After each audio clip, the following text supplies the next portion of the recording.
Multiple members of the 2024 Philadelphia Eagles can go down as all-time greats with a win on Sunday in Super Bowl 59. I'll tell you who those guys are coming up on this Monday edition of Locked On Eagles.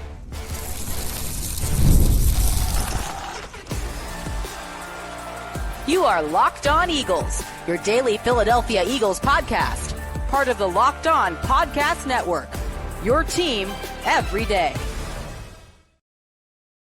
We thank you so much for making Locked On Eagles your first listen each and every day. I'm your host, Louis DiBiase. Today's show is brought to you by LinkedIn. LinkedIn Jobs helps you find the qualified candidates that you want to talk to faster. So post your job for free at linkedin.com/LockedOnNFL. Terms and conditions do apply. Happy Super Bowl week, everybody. The Philadelphia Eagles have made it to New Orleans. Media Day is tonight at the Superdome. I'll be down in Radio Row just after this show.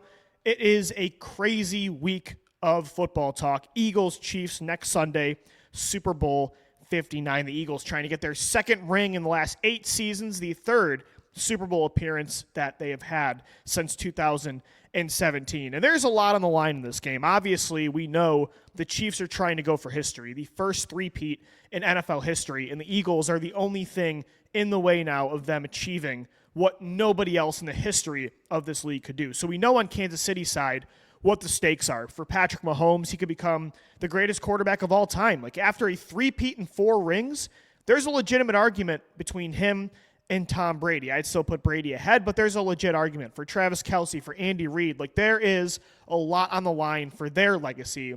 But for Philadelphia, don't overlook the importance of this football game. Like obviously from a team perspective, yeah, stopping the Chiefs would be incredible. And to win your first 2 rings by beating Brady and Mahomes, I mean, you can't write it better, especially with a backup quarterback doing it. And this time around, you do it with a running back being the face of your franchise. What an unbelievable story that is. But from an individual perspective, like you talk about Saquon Barkley, Jalen Hurts, Nick Sirianni, Howie Roseman, there's a lot on the line for their legacies as well. And of course, for legacy, we always link it to quarterback over any other position, right? Like, I don't think we talk about the best left tackles in NFL history decided upon based on rings. Like, that's not really part of the conversation for, I'd say, pretty much any spot that's not quarterback or head coach, any position, any, coaching title, or I guess for general managers maybe too, but rings is mostly a quarterback thing, and it's a head coaching thing. So for Jalen Hurts and Nick Sirianni, there's a lot on the line. If Jalen Hurts can get his first ring by beating Patrick Mahomes, again, one of the 2 greatest players, I think, in NFL history, to stop a three-peat, that does so much for his legacy. We have to start talking about, and I think with him and Sirianni to a degree, there's always going to be this small minority, loud group of people that try to take away, discredit what they have done based on the strength of the support system they have with Howie Roseman and with this roster. There will be a small, loud minority that still doesn't give these 2 credit if they win this ring. But it won't matter. It will be factual now if they get this ring that these are 2 of the greatest to ever do it. You got to start talking Hall of Fame status with Jalen if he gets a Super Bowl, right? Because he'll have a ring. He'll have beaten Patrick Mahomes. He will have outdueled Pat Mahomes in 2 Super Bowls in 3 years. Super Bowl 57 is one of the greatest performances a quarterback has ever had in the big game. So you add the ring and stopping the three-peat on top of that performance. He has been an MVP favorite in multiple seasons in his career already.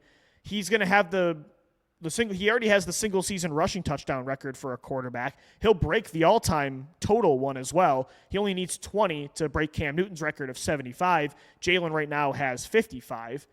I mean, the playoff win percentage, he's in the top tier. He's in the top 7 all time with the Joe Montanas of the world and the Tom Bradys, the Peyton Mannings. Like, Jalen has done so many things already that not a lot of quarterbacks have done. You add on top of that the dual threat label, how he's one of the best dual threat quarterbacks in NFL history with a ring, and he's only 26 years old. Like, you can already say, let's throw him ahead of Cam Newton in the legacy talk. Let's put him ahead of Russell Wilson.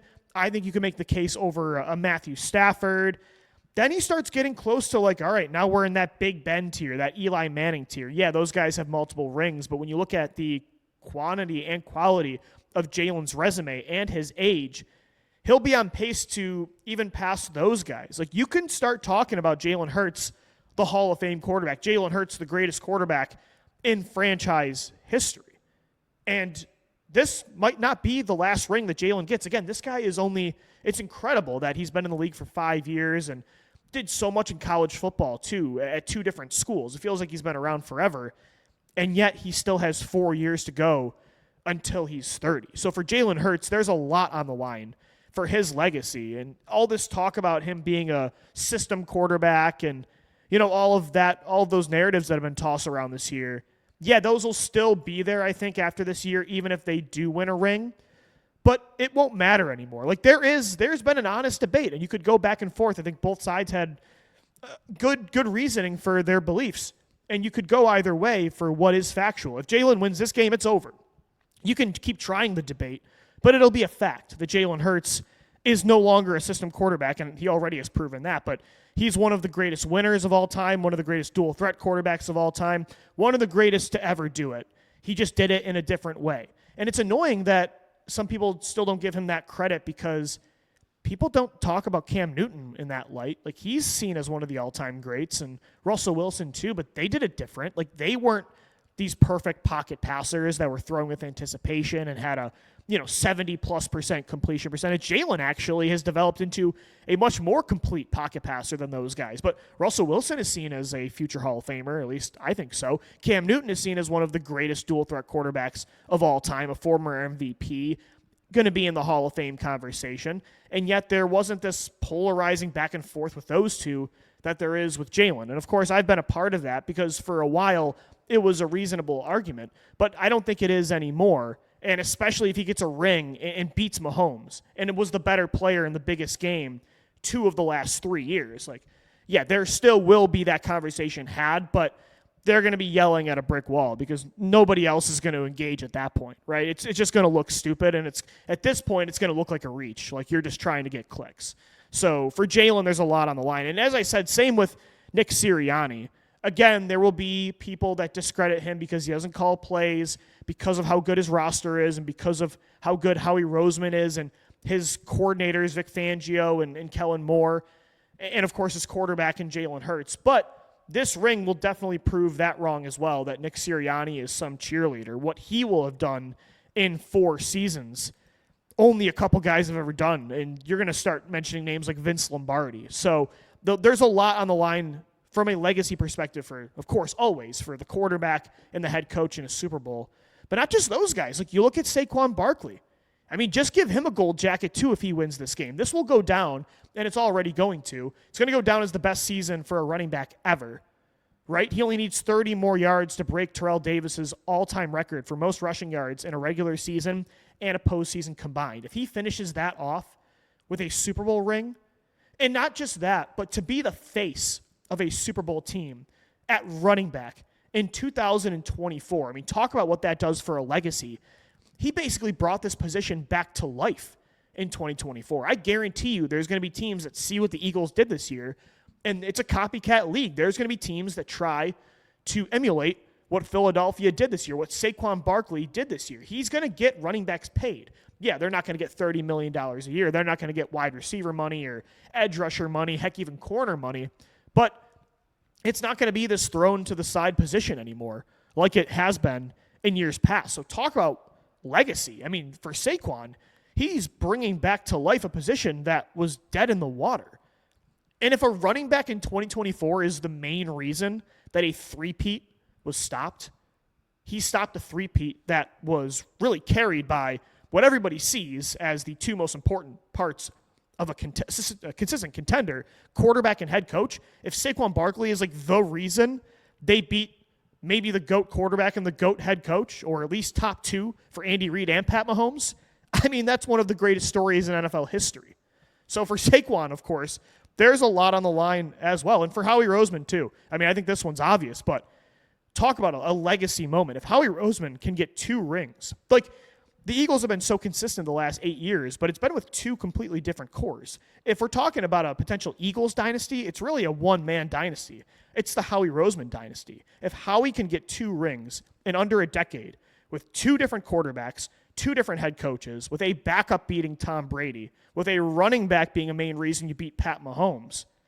Nobody's going to look better in this game if they get a ring than Howie, right? I think actually of everybody, Jalen Hurts, Nick Sirianni, Saquon Barkley, heck, even throw A.J. Brown and Lane Johnson, Brandon Graham in the conversation. Howie Roseman actually has the most to gain with this win because nobody deserves more credit for the consistency and all the chaos of the last 8 years than Howie. Because again, it's looked so different every single time they've gotten to this big game. It's not like Kansas City where it's Kelce, Mahomes, Reed, year after year. No, it's Nick Foles and Doug Peterson. It's Jalen Hurts and Nick Sirianni. It's Kellen Moore, and before that it was Shane Steichen. It was Jonathan Gannon, and now it's Vic Fangio. It was Miles Sanders, and now it's Saquon Barkley. I mean, the team has looked so different every single year. So actually, Howie, talk about a legacy moment. He could look incredible with a win on Sunday in New Orleans over Kansas City. If they're going to do this, though, if they're going to beat the Chiefs, they got to do one thing on defense, maybe more than anything else. I'll tell you what that is coming up next on this Monday edition of the Locked On Eagles podcast.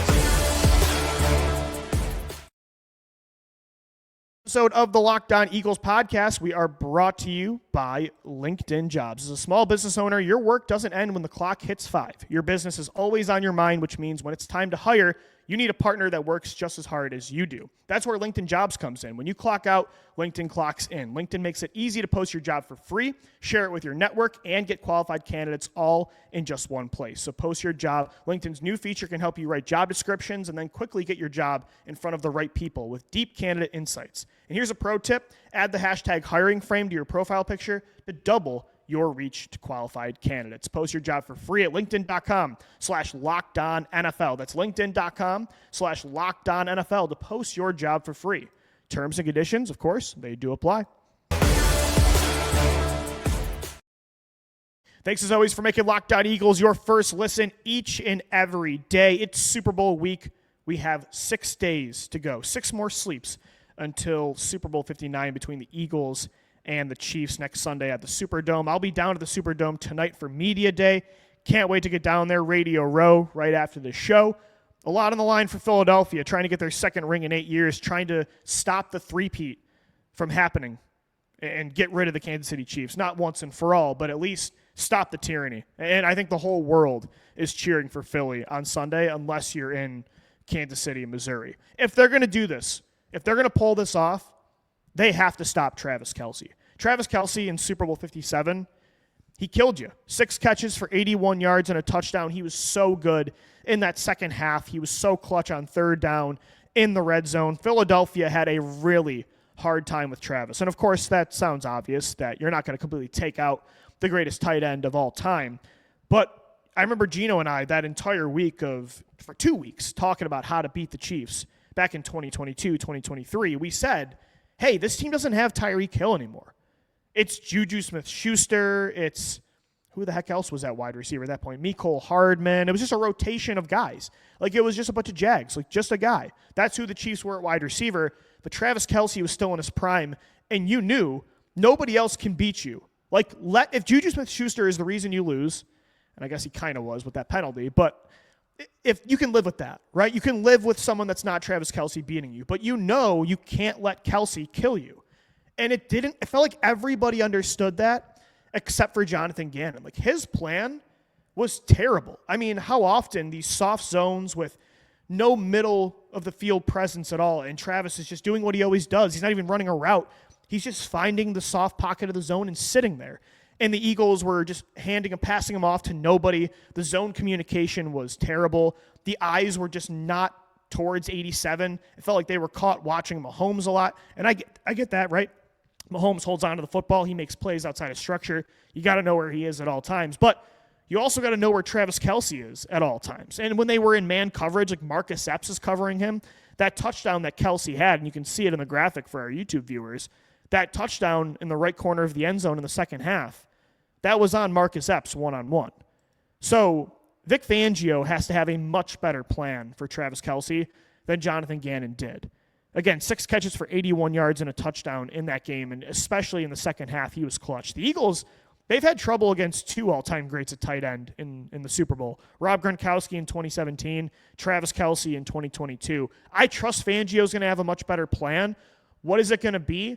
I think his zone coverage overall is just much more sound in the middle of the field than Jonathan Gannon's was. I think having Zach Bond, even though TJ Edwards and Kazir White were really good that year, having Zach Bond in coverage, a complete game changer, right? He was the number one coverage graded linebacker according to Pro Football Focus this year. They're just a much better complete unit in zone coverage this year than they were in 2022, right? I just think the synchronicity of it, they're not just passing guys off to nobody within 20 yards, right? In man coverage, I think this team is a lot better than 2022. You have 3 top-tier corners that can get to Travis if that's the kind of matchup you want. You have 2 safeties that I think are better than Marcus Epps one-on-one in coverage. I don't want, what's the plan specifically? I don't want Vic Fangio to do what he did against the Commanders and have Reed Blankenship a lot of the times on the tight end and man coverage. Zach Ertz kind of ate him alive. Chauncey Gardner-Johnson would be a better move. I'd prefer that as a guy that's played a lot of slot corner in his career, a much more physical player this year than 2 years ago. Maybe he's the guy that covers Travis in man coverage situations.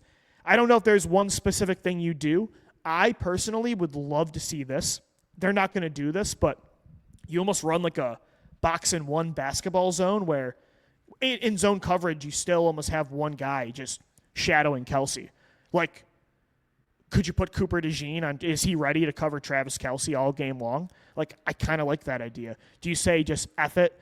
The Chiefs don't have a real scary boundary receiver. Xavier Worthy's been having a great year, but we're not scared of an old DeAndre Hopkins or a Hollywood Brown. Those are good players, but hey, we know Darius Slay, he can get one of those guys. If Coop's got to play on the outside, I don't know how you do it, but do we say, hey, Quinyon Mitchell? And I suggested this 2 years ago. Hey, Darius Slay, shadow Travis Kelce. Quinyon Mitchell, go after Travis all game. I think they maybe want a more physical player like a Cooper DeJean on Travis. But overall, I'd predict that they're going to still play a lot of zone. They're going to, I think, have their eyes on 87 much more than they did 2 years ago. I do think they'll probably have Chauncey Gardner-Johnson covering him at times and Zach Bond. But that's a bigger upgrade than TJ Edwards and Marcus Epps 2 years ago. And again, I just think in zone, Fangio's plan is going to be a lot better. They're going to know where 87 is at all times. And you especially can't take your eyes off him in money situations. In the red zone and third down, it's hard when a quarterback starts, like he gets outside the pocket. And the pass rush finishing is going to be crucial in this way. But let's say Mahomes is tough to get down. Let's say he breaks tackles. He gets outside the numbers. Suddenly your eyes go to the backfield.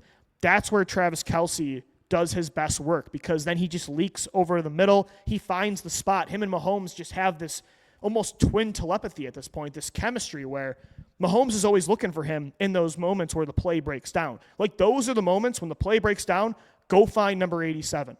Like, I don't care if you're in zone coverage, man, whatever, go find number 87 because that's where Mahomes is looking. So you have to just be a lot more aware and locked in to that connection this time around. I don't know if there's going to be anything completely special about what they do this time. Travis also just isn't the same player he was 2 years ago, but he can still get you in those moments. Third down, got to have it situations. Fourth down, the red zone, plays breaking down outside of structure. That's him. Like that's what he does best. So you get when you're playing zone coverage, you got to pass him off to an actual player. You got to be locked into where he is on the field. In man coverage, I would not put Reed Blankenship on him. I would like to see Cooper DeJean or Zach Bond or, sure, Chauncey Gardner-Johnson. You got to have one of those players on him. I just don't think Blankenship is that guy. And then you just got to make plays. Like, you have to just be the better star. It's stars against stars in the Super Bowl, and you just got to elevate. And the Eagles on defense, they weren't good enough against number 87. So that's a key is, again, he is not who he was even 2 years ago. But Travis Kelce is still a really good player. I mean, against Houston, as recently as 2 playoff games ago, he had over 100 yards and a touchdown. So this guy can still do it, and you got to be ready. Like, you have to stop Travis Kelce on Sunday. But I will say, it's not just Travis Kelce anymore with this Chiefs passing game. Like, they do have legitimate weapons. I'll tell you why last year's Super Bowl actually made Howie Roseman better equipped to put a roster in front of Kansas City that's better equipped to handle this kind of offense. I'll tell you why coming up next right here on the Locked On Eagles podcast. This Monday edition of the Locked On Eagles podcast is brought to you by PrizePicks. The big game, it's almost here. We're 6 days away, and there's no better way to make it even more exciting than with PrizePicks, the best place for daily fantasy sports. With over 10 million members and billions in winnings awarded, PrizePicks makes it fun and simple to get in on the action. Here's how it works. You pick more or less on at least 2 player projections, and if you're right, you can win up to 1,000 times your cash. PrizePicks even has a free pick for the big game where Patrick Mahomes only needs to throw 1 yard to win. Pair that with one more correct pick, preferably on the Eagles side, and you're cashing out. This week I'm looking at the board and I'm selecting more. I'm going to select less for Travis Kelce on receiving yards. They're going to stop him this time around. And I'm going to take more for Jalen Hurts' passing yardage. What I love most, fast and safe withdrawals on PrizePicks. When I win, my cash is in my account in as little as 15 minutes. Download the app today. Use the code LOCKEDONNFL to get $50 instantly after you play your first $5 lineup. That's code LOCKEDONNFL for $50 instantly after you play your first $5 lineup. PrizePicks, run your game. And guys, today's show is also sponsored by Gametime.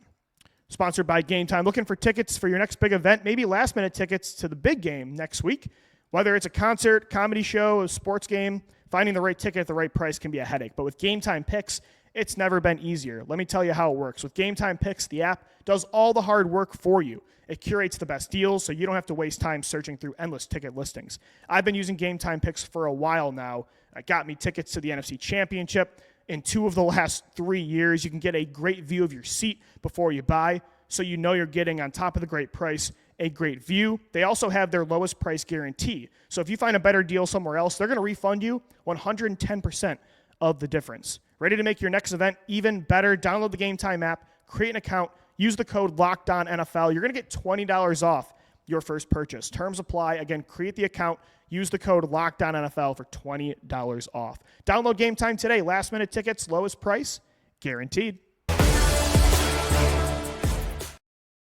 All right, so the Philadelphia Eagles defense, they have a tough task. The number 1 overall defense this year, but it's going to take all that number 1 unit and more on Sunday to stop the Chiefs. Patrick Mahomes, Travis Kelce, Andy Reid. It's funny how 2 of the 2 dynasties of this century were kind of led by a head coach, a quarterback, and an elite pass-catching tight end. I guess it's not that surprising because that's how you win consistently in the NFL, especially a quarterback and head coach. But it is funny that it was like an elite tight end that helped a dynasty. Rob Gronkowski, Travis Kelce. For Philadelphia, that's not surprising. Zach Ertz, Dallas Goedert, 2 huge reasons you made it to 3 Super Bowls in the last 8 years.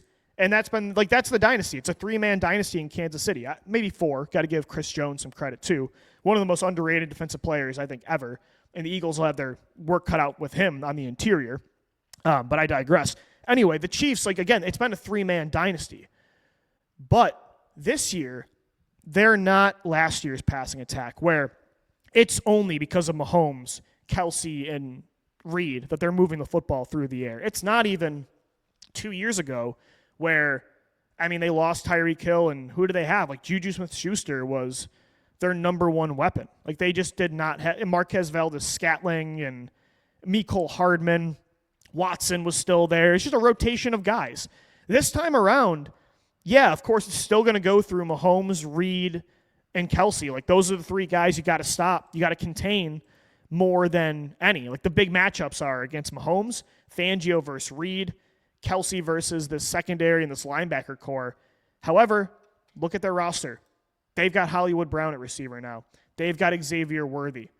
They've got a DeAndre Hopkins that, yeah, he's not the same player as he once was, but in 50-50 situations, he can still come down with the football. Xavier Worthy is one of the better rookies of 2024, and he's been cooking lately. Against the Bills, 6 catches for 85 yards and a touchdown. Houston, 5 catches for 45 yards in the divisional round. Against Pittsburgh, 8 catches for 79 yards and a touchdown. The week before, 7 for 65 and a touchdown against Houston in December. Xavier Worthy is cooking since Hollywood has come back, because now he can play a role that fits his strengths more. So they've got Hopkins, they've got Hollywood, they've got Xavier Worthy. They've got a good run game, a 1-2 punch of Kareem Hunt and Isaiah Pacheco. Not a super explosive run game, but it's consistent, and they have a rotation now. This offense is deeper than it was 2 years ago, even last year. The good thing is for Philadelphia, their secondary, their defense is a lot deeper than it was. And I think actually when you look at, and this is why you do what Howie Roseman did this offseason. There are so many teams like the Chiefs. Like, it's not 10 years ago where you have one elite guy. You've got most offenses now have a bunch of weapons. Like, you can't just have one lockdown corner or one good coverage safety / linebacker. Like, you got to have multiple players. And I think Howie Roseman, and we all realized this last year, we saw it. When Philadelphia ran into this kind of team, like San Francisco, when they ran into Dallas, they couldn't hang. Like, they could stop offenses that had one legit guy because you still had Darius Slay. But with how badly James Bradbury regressed, with how bad the safety and linebacker play was compared to 2022, if you ran into a deep offense like Kansas City has right now, I mean, they have 4 legit weapons and a legendary coach and quarterback. Philadelphia just didn't have the defense for that last year. They didn't have the coordinators, and they didn't have the personnel. This year they do. And Howie Roseman realized that from watching that regular season, but I also think he learned it from watching Super Bowl 58. Because when you look at how the Chiefs neutralized the 49ers, how they beat them for their 3rd ring in this era, a lot of it had to do with they had the boys in the 2nd and 3rd level to stop a deep offense that had Deebo Samuel, Brandon Ayuk, George Kittle. Jawan Jennings had a great game. He was a good player. Christian McCaffrey at running back. They were so deep on offense in San Francisco last year. And that's why even a Brock Purdy can have success in that system. No shade to Brock, but even the quarterback. Kansas City stopped them because they had a Trent McDuffie. They had a L'Jarius Sneed. I mean, those two were so good in that game. They had a Nick Bolton with incredible range at linebacker. And I remember watching that game and saying, this is exactly what Philadelphia is missing. And I think Howie Roseman realized the same. And it's why he didn't just stop at signing Zach Bond. He didn't just stop at having Darius Slay or drafting Quinyon Mitchell in the first round. He went in on bringing Chauncey Gardner-Johnson back. He went in on trading up for Cooper DeJean and for taking Q in the first round. That has completely turned the Eagles around compared to where they were in 2023. And it makes them much better equipped to handle an offense like Kansas City. They have the guys to match Worthy, Hollywood, Hopkins, Travis Kelce, what Mahomes and Reed do best. Like, they've got the secondary. They've got the talent at linebacker. They've got the coordinator now to have a better game plan for a Travis Kelce to stop all these weapons in Vic Fangio. And I think they realize, like, that's what I love about Howie Roseman is he not only learns from his own mistakes and his own past, but he's very self-aware. Like, he's very attentive. He's paying close attention to what's going on across the NFL, like what's working, what's not, and what better way to learn than about what works than to watch the biggest game of the year between the last two teams standing.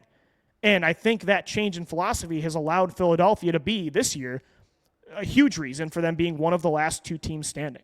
So I think last year's Super Bowl was a turning point. I really think I was watching that game feeling that, and I really think the Eagles were too. I do not think that's a coincidence.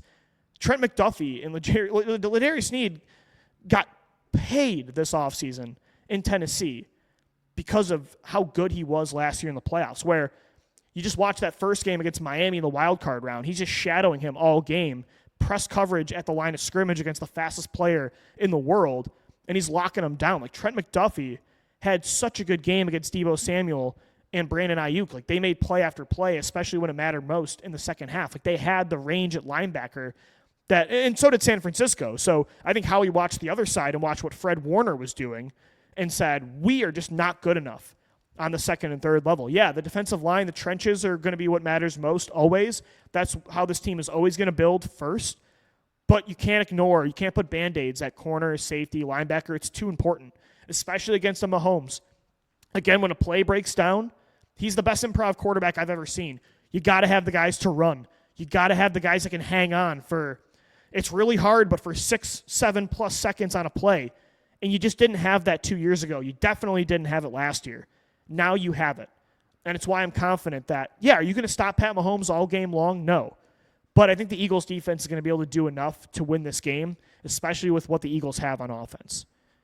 I'm really excited for this football game. It's just such a good chess match between great coaches, great players on both sides, like elite offenses and defenses.